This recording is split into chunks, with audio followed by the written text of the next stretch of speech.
परिचय। वैभव और उसके माता पिता कसौली में छुट्टी मनाकर 2 दिनों बाद अपने घर वापस आ रहे हैं। रास्ते में वो पानी की बोतल खरीदने के लिए किराने की एक दुकान पर रुके।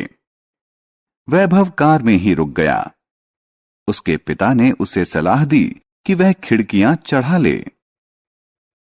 कुछ देर बाद वैभव को सांस की कमी और घुटन महसूस होने लगी। उसने ताजी हवा को अंदर आने देने के लिए कार का शीशा तत्काल नीचे सरका दिया। इस पाठ में आप वायु और उसकी उपयोगिता के बारे में सीखेंगे। आओ सीखें। वायु की विशेषता बताना। सभी सजीव प्राणियों के लिए वायु का महत्व बताना। वायु के उपयोग को बताना।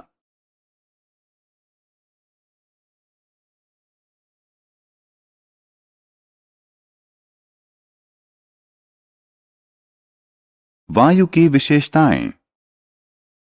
वायु हमारे चारों तरफ है। सभी सजीव प्राणी वायु को सांस के रूप में अंदर लेते हैं और बाहर छोड़ते हैं, लेकिन हम इसे देख नहीं सकते। हम इसे सिर्फ महसूस कर सकते हैं। वायु में कोई रंग, स्वाद या गंध नहीं होती। हवा में भार होता है। हवा से भरा एक गुब्बारा लीजिए और इसका वजन कीजिए। अब हवा निकालकर गुब्बारे को पिचका लीजिए। फिर से इसका वजन कीजिए। आपने क्या पाया? गुब्बारे में तब ज्यादा वजन था जब इसमें हवा भरी थी। इससे प्रमाणित होता है कि वायु में भार होता है।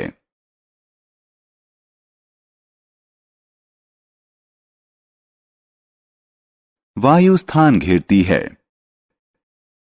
एक गुब्बारा लीजिए और इसमें हवा भरिए। गुब्बारे का आकार बढ़ जाता है। अब गुब्बारे में एक पिन चुमा दीजिए। आप क्या देखते हैं? गुब्बारे के अंदर की हवा छेद से बाहर निकलती है।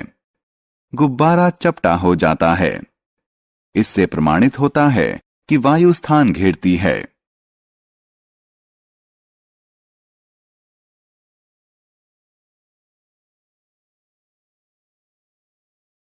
वायु का महत्व।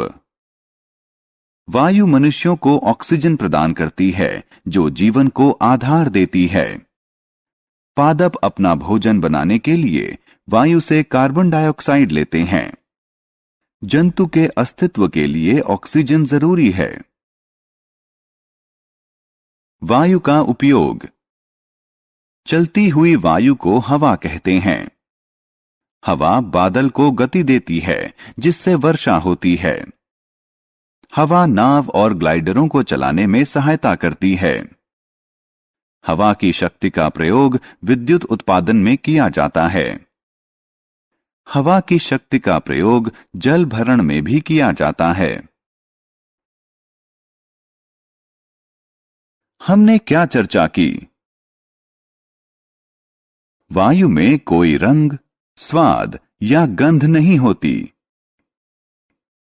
वायु में भार होता है और यह स्थान घेरती है। वायु सभी प्राणियों के अस्तित्व के लिए जरूरी है। गतिशील वायु को हवा कहते हैं।